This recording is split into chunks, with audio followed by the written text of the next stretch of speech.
This is the first video in my AI and interpreting series, which has been a long time coming. I had originally planned on doing a super long video, but that was taking me forever and a day, so I decided to break it up into parts.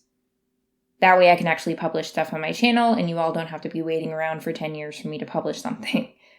So this series of videos is very much inspired by the academic debate at the Americans Against Language Barriers Society of Professional Interpreters first annual conference I attended in July of this year. The question during the debate was, will artificial intelligence eventually replace human medical interpreters? And I think a lot of us have this kind of gut reaction to this question where we go, no, never, kind of like a knee-jerk reaction, because we see the value of the services we provide as interpreters. We know we're better than artificial intelligence in so many different ways, and I can't say I disagree with that. However, it is very important for us to consider alternate perspectives, use our critical thinking skills, branch out, and most importantly, focus on facts, not feelings. Just like the purpose of an academic debate, like the debate we had at the conference, the goal of exploring the points discussed in this video is to develop critical thinking skills. Also to explore diverse perspectives, perspectives that may be different from our own, and to enhance our understanding of complex topics. This can actually help you come up with better arguments against the topic at hand. So if other people are trying to say, you know what, really, I think that AI could replace medical interpreters, even though we're kind of focusing on some of the arguments of the other side, this can actually help you come up with better arguments against them. In the case of this video, all of these things will help us to consider what we can do as interpreters to ensure that we don't get replaced by AI. So I wanted to start the first part of this series talking about a very important point. Why aren't medical providers using the services of qualified interpreters? Now, before I get anyone in the comments going hashtag not all medical providers or hashtag not all doctors or nurses or whatever, I want to emphasize that obviously I'm not trying to demonize medical providers here. I'm not trying to say that all medical providers aren't living up to their obligations to provide language assistance services in healthcare. No, but we do have a lot of data that point at the fact that a lot of medical providers aren't relying upon qualified interpreters. I think by really digging into this question, we're going to end up highlighting a lot of the issues in the language services profession that are especially pertinent to the intersection of AI and interpretation. So for the purpose of this video, since I'm a medical interpreter and can only speak on what I'm qualified to speak on, we're going to focus on the usage of qualified medical interpretation in healthcare. So this is what we're going to talk about. Interpretation services in general are underutilized in healthcare, even when required. I can't just make the claim that medical providers aren't utilizing the services of qualified interpreters, especially because I may have some medical providers watching. Even if we as interpreters know this is common practice, I gotta provide data to back this up. And part of the problem of this is that the definition of qualified interpreter is vague. There were some updates to the implementation of Section 1557 of the Affordable Care Act that were rolled out in 2020, and it's very difficult to find the definition of qualified interpreter. It's no longer in any of the documentation of Section 1557. It appears to have been scrubbed from federal websites during that period of time. So it can be kind of difficult to find that definition of qualified interpreter. The next point that we're going to talk about is the fact that ad hoc interpreters are commonly relied upon by healthcare providers in place of professional interpreters. So just so we're all on the same page, ad hoc interpreter means like an unqualified interpreter. So it could be a friend, it could be a family member, it could be an unqualified bilingual staff member. By the way, just because you have a staff member who's bilingual does not mean that they are qualified to interpret, according to the definition of qualified interpreter. And hopefully not stepping on any toes here, but I will provide data on this. Medical providers can be poor judges of language proficiency. Or in some cases, medical providers do ignore their own better judgment, even if they know a qualified interpreter is better than the alternative. The last point that we're going to talk about is the fact that there are limited consequences, if any at all, when a healthcare organization doesn't provide language assistance to patients. First, we're going to be talking about this topic of underutilization. In a peer-reviewed article by Khoong and Fernandez, they explain that it's pretty well known that professional interpreters improve patient outcomes. There's a lot of data on this. Yet, patients and providers alike report that professional interpreters are often not being used. This is despite the fact that there are lower barriers than there ever have been to accessing interpretation. What do I mean by this? I mean that we have an increased availability of remote interpretation, over the phone, video remote interpretation, where literally all you have to do is pick up a phone and you get an interpreter on the other end of the line.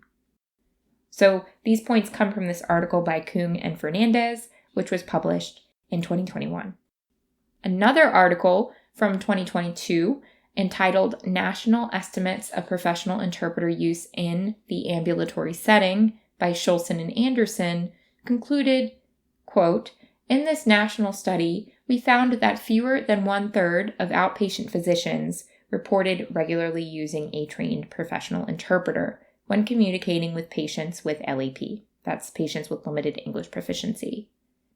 Also, that 40% never used professional interpreters, and that translated materials were infrequently available." And again, this is something that as interpreters, we know is pretty commonplace. Even in super common languages like the language that I interpret, Spanish, very, very rare to find translated materials, let alone quality translated materials. And that's a whole other issue. Now, all of the sources that I'm citing in this video will be available in the video description and hopefully later on my website. And listen, I'm going to be publishing a video in the near future with a whole bunch of data on interpreter usage. So I'm not going to be going too in-depth into this one, depending upon your definition of super in-depth, because we all know that Kelly tends to be a little bit extra with things. But if you're an interpreter, these are all things that you likely already know. If you're not an interpreter, stay tuned because I'm going to be sharing a lot more information about this. Our next point is that ad hoc or unqualified interpreters are commonly used. We already sort of touched on this, but we're going to do this a little bit backwards and go over the whys first.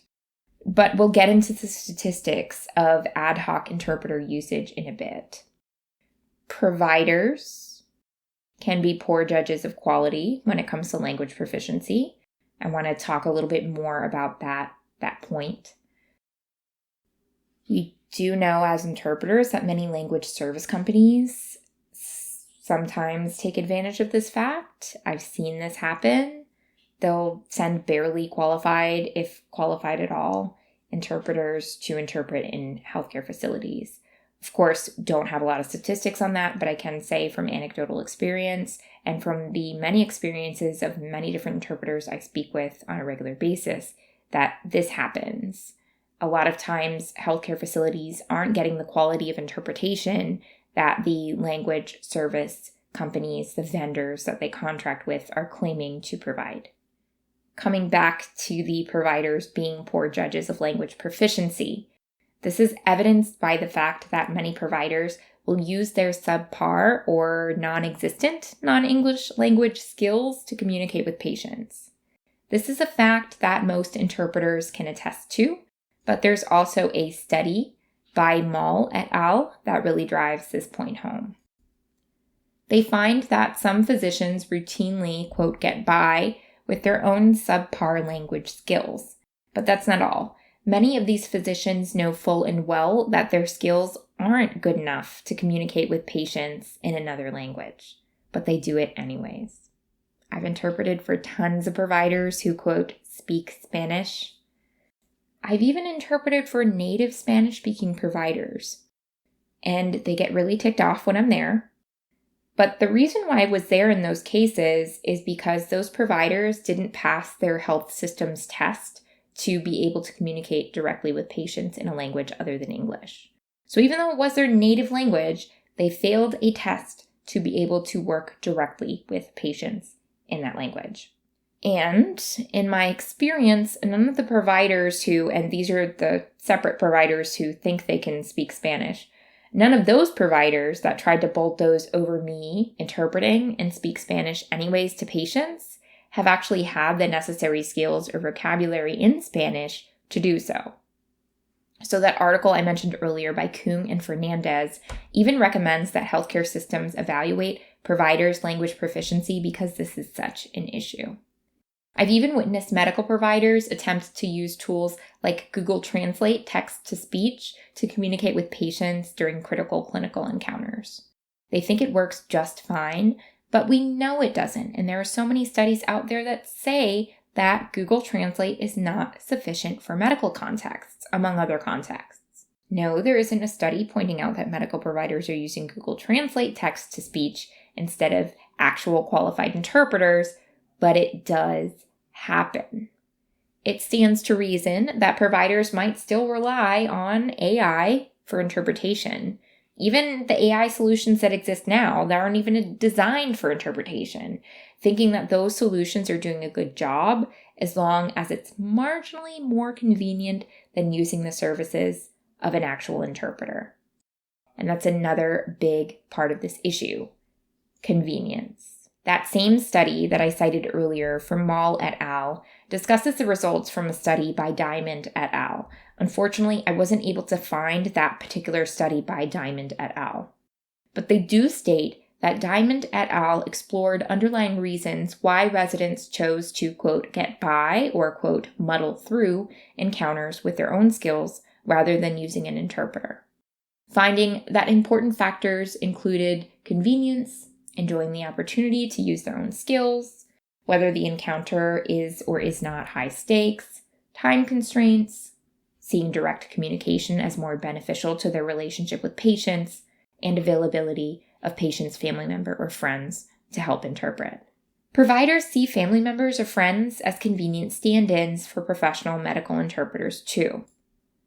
A study that I was able to find by Diamond et al., entitled, "Do Hospitals Measure Up to the National Culturally and Linguistically Appropriate Services Standards?" found that, and I quote, "A majority of hospitals reported the use of family members or untrained staff as interpreters." So not only was this a super huge study, this was also a study that found that even hospitals with policies in place to not rely upon family members or untrained staff as interpreters, even in those hospitals, these things still happened. And our buddy Maul, not to be confused with Darth Maul, talks about a particularly, and I quote, egregious example of an ad hoc interpreter being relied upon. One time they were going to do a procedure, a bronchoscopy, where they put a camera inside the breathing tube, and the pulmonary team had come the day before to consent without an interpreter. Pro tip, it's not informed consent if you don't rely upon the services of a qualified interpreter and the patient has limited English proficiency. Anyways, they had told her that they were doing a totally different procedure, a tracheoscopy. Not the same thing. I clarified the whole thing before it happened. That person's Spanish clearly wasn't good enough. Who knows what else they didn't explain right? Heck, Vela et al. Found when interviewing medical students in 2015 that, quote, the vast majority of the ones who were bilingual had, quote, been asked to interpret for patients in the clinical setting. Over half of them felt uncomfortable doing so, and 37% of them stated that those situations were high stakes. There's definitely an argument to be made that maybe medical providers won't care if AI interpretation is good or not, just like that concern doesn't seem to cross many of their minds when utilizing wholly unqualified interpreters. So as of right now, it doesn't seem to matter that the law, specifically Section 1557 of the Affordable Care Act, says qualified interpreters must be used. Now, I will say that language access laws are poorly enforced, so no, we don't have really great compliance with them. Even if using AI medical interpretation is currently against the law, providers likely won't get in trouble for it. I'm just going to leave you with this quote from Diamond et al. Before I beat this point to death. When it comes to federal language access laws, quote, enforcement of these regulations is inconsistent and thus does not motivate hospitals to comply. And that was from that really, really huge study. So I hear from a lot of people that AI interpretation is illegal, so we don't have to worry about it. I don't really think that that's a valid argument. Everything I've mentioned thus far highlights a few important things to consider when it comes to AI replacing interpreters. So, thing number one, without enforcement of language access laws by the Department of Health and Human Services here in the United States, or the Joint Commission holding healthcare facilities accountable for standards for patient-centered communication, there is little incentive for medical providers to value language access. Saying it's illegal to use AI interpretation isn't enough if language access laws aren't really enforced. Another thing that we need to consider is we've got to get a rein on these language service providers that knowingly send poorly trained or unqualified interpreters to interpret. And again, before I have people popping in the comments going hashtag not all language service providers. No, it's not all language service providers, but there are some pretty big name ones out there that do this, and it's kind of like their whole business model is prefaced upon this.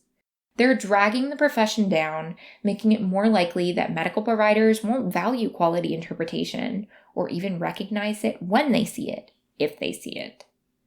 I honestly can't blame many providers who think professional interpreters are a joke, given the caliber of interpretation some of these major language service providers are providing them with. This contributes to providers relying less and less on language service providers and interpreters, and more on ad hoc interpreters, family members, friends, and even tools like Google Translate's voice to text. They literally think these tools do a better job than interpreters. We also have to reduce barriers to language access. And I'm not just talking about for patients. I'm also talking about how healthcare facilities get and request interpreters.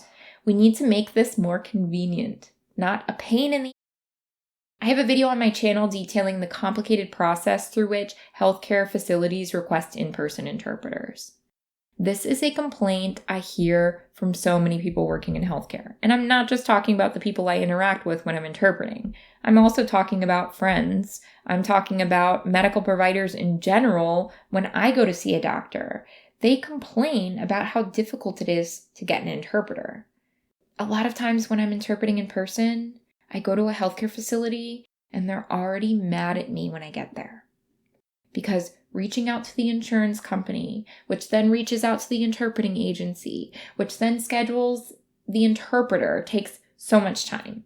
God forbid they have to reschedule an appointment, or if they need to request an interpreter with fewer than 5 days' notice. So this specifically applies to in-person interpretation. Remote interpretation is pretty easy to access, so it makes sense why we see an increased usage of remote interpretation, not just for that convenience factor in terms of getting an interpreter quickly, but also the convenience of not having to go through this whole difficult process where it's like pulling teeth. And speaking of remote interpretation, I feel like so many people point to remote interpretation as kind of like the boogeyman. Part of me seriously really hopes that now that we're talking about AI, some of that pressure will be taken off of remote interpreters and remote interpretation, because something we also need to stop doing in the language services profession is setting up remote interpretation for failure. 1, remote interpretation isn't going anywhere. 2, remote interpretation is totally necessary. How the heck else are you going to get an interpreter at 2 o'clock in the morning at the hospital, right? We also need to recognize that remote interpreters often don't have the same opportunities. Now, this is opportunities for compensation, opportunities for trainings, as privileged in-person interpreters such as myself.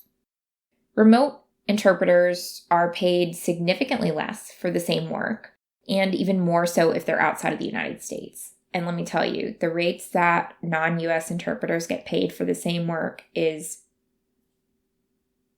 heartbreaking. So what happens when we pay interpreters so little is that means they have to work significantly more, oftentimes working impossibly long shifts, taking back-to-back calls. They get burnt out, they get treated like crap, and then their work is compared to in-person interpreters who have far more tools at their disposal and are treated with far more respect. We have to set remote interpreters up for success. Otherwise, we're failing all of us. Providers are often given zero training on how to work with remote interpreters, which remote interpreters are often then blamed for. We need to include remote interpreters in the conversation. I'm looking at you, national interpreting organizations. Give them a seat at the table and stop drawing lines in the sand and alienating our colleagues. Many providers are hesitant to rely upon remote interpretation, and this is a problem.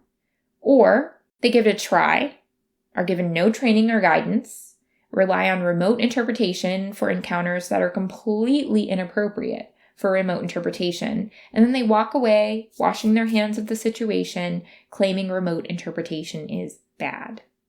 And I've seen and heard in-person interpreters joining in to bash remote interpreters, and this is not acceptable.